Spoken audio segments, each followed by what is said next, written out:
बहुआयामी व्यक्तिमत्व विनोददादा भोसले।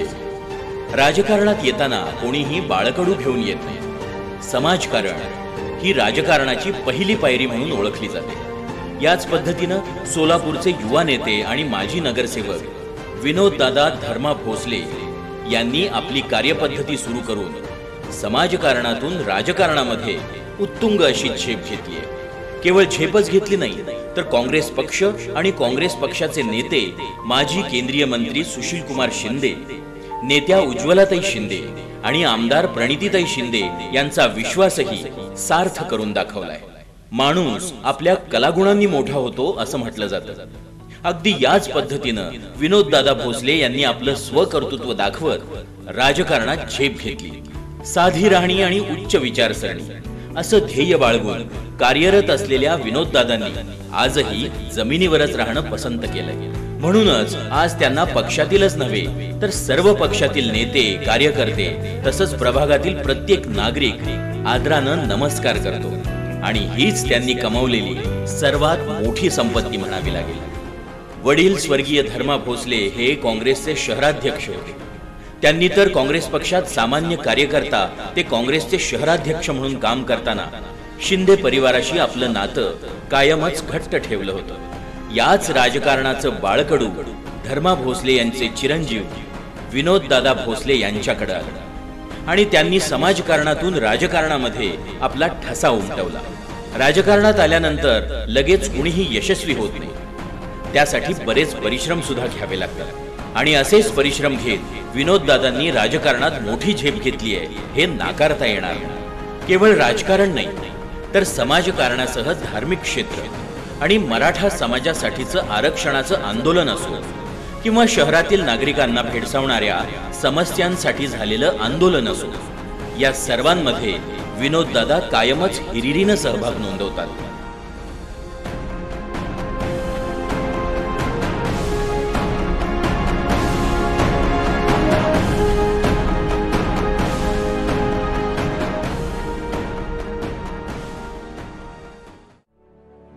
हे संपूर्ण सोलापूरकरांनी सुद्धा पाहिले।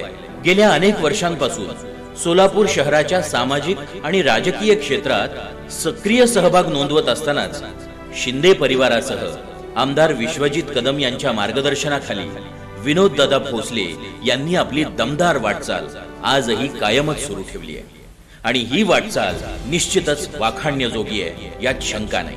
वडील स्वर्गीय धर्मा भोसले हे एकीकडे राजकारणात काम करत असतानाच विनोददादा भोसले यांनी लहानपणापासूनच आपल्या घरापासून ते शहरापर्यंत आणि शहरापासून ते राज्यापर्यंत विविध क्षेत्रात मजल मारल्याचं सर्व श्रुत आहे। गणराज तरुण मंडळ तसंच नरसिंगगिरजी मिल चाळीतील बाल हनुमान भजनी मंडळ या मंडळांवर सल्लागार म्हणून कार्यरत असलेले विनोददादा यांनी विद्यार्थी काँग्रेसच्या माध्यमातून काँग्रेस पक्षाच्या कामाला श्रीगणेशा केला।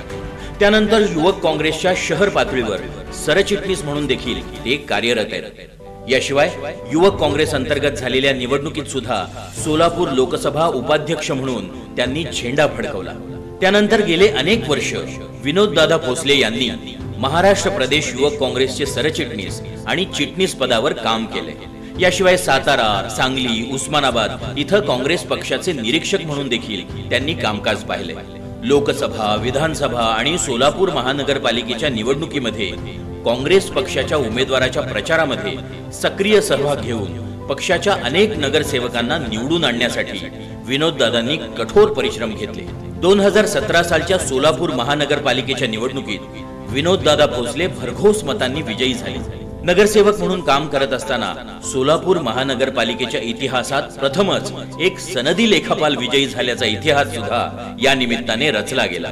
सोलापूर शहरामध्ये विविध समस्यांवर आंदोलन करत असतानाच युवक काँग्रेसच्या माध्यमातून केंद्रातील भाजप आणि राज्य सरकारच्या लोकविरोधी निर्णयाला विरोध दर्शवत त्यांनी सोलापूरकरांचं वेळोवेळी लक्ष वेधून घेतलं। सोलापूर शहरामध्ये स्मार्ट सिटीच्या माध्यमातून सुरू असलेल्या कामाची पोलखोल करतानाच सोलापूर शहरामध्ये सामान्य नागरिक तसंच खेळाडू आणि ज्येष्ठ नागरिकांना नेमकं काय हवंय याची काळजी घेत त्यांनी सोलापूरमध्ये प्रथमच किल्ला बागेमध्ये ओपन जिम सुरू करत सर्वांना निरोगी आरोग्याचा मूलमंत्र दिला।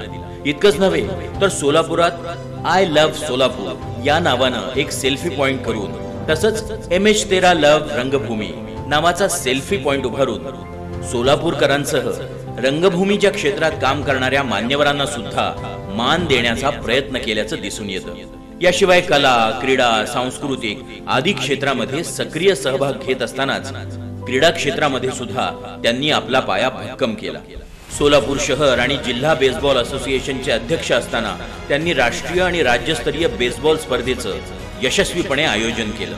या स्पर्धेमध्ये सुमारे 1400 खेळाडूंचा सहभाग हा त्यांच्या कामाची पोचपावती देतो.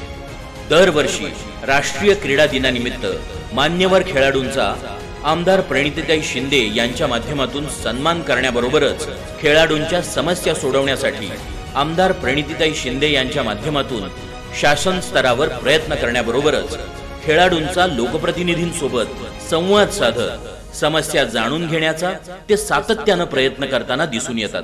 क्रीडा क्षेत्राबरोबरच कला क्षेत्रामध्ये सुद्धा त्यांनी कलाकारांना सातत्यानं वाव देण्याचा प्रयत्न केला. स्त्री भ्रूण हत्या या अत्यंत ज्वलंत विषयावर पोस्टर स्पर्धेचं यशस्वीपणे आयोजन करून त्यांनी संपूर्ण महाराष्ट्रामध्ये आपली छाप पाडली.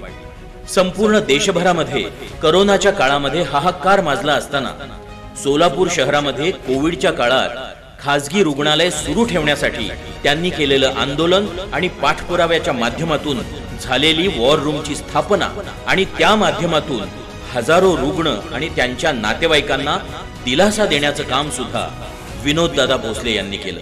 सामाजिक आणि राजकीय क्षेत्रात काम करत असताना आपण समाजाचं काहीतरी देणं लागतं ही मनाशी खुणगाठ बांधून काँग्रेस पक्षाचे गट नेते चेतनभाऊ नरोटे यांच्या मार्गदर्शनाखाली सुरू केलेल्या सोलापूर महानगरपालिकेच्या माध्यमातून लसीकरण केंद्रात हजारो लोक आजही फायदा घेत आहेत. सातत्यानं आयोजित करण्यात आलेल्या आरोग्य तपासणी शिबिरामध्ये सुद्धा सर्वसामान्यांच्या आरोग्याची काळजी घेण्याचा प्रयत्न विनोददादा भोसले यांनी केला.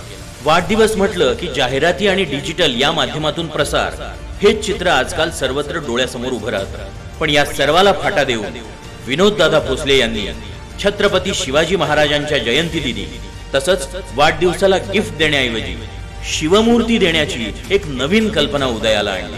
आजही ती कल्पना नित्यनेमानं सुरू आहे आणि याचा निश्चितच सर्वांना अभिमान आहे. नव्या पिढीमध्ये छत्रपती शिवाजी महाराजांचे विचार रुजावेत, त्यांच्या हातून छत्रपती शिवाजी महाराजांसारखं कार्य व्हावं यासाठी विनोददादा भोसले यांनी एक आगळी वेगळी मोहीम घेऊन घरोघरी शिवरायांची मूर्ती देण्याच्या उद्देशानं एका अर्थानं छत्रपती शिवरायांच्या विचारालाच हात घातलाय हे अत्यंत कौतुकास्पद आहे.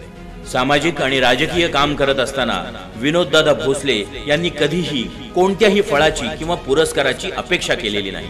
तरी सुद्धा सोलापूरकरांनी विनोददादा भोसले यांच्या कार्याची स्वतःहून दखल घेत पुरस्कारातून कौतुक आणि शाबासकीची थाप मारल्याचं दिसून येतं. सन 2009 ते सन 2010 या वर्षीचा जिल्हास्तरीय नेहरू युवा पुरस्कार विनोददादा भोसले यांच्या कार्याला मिळाला.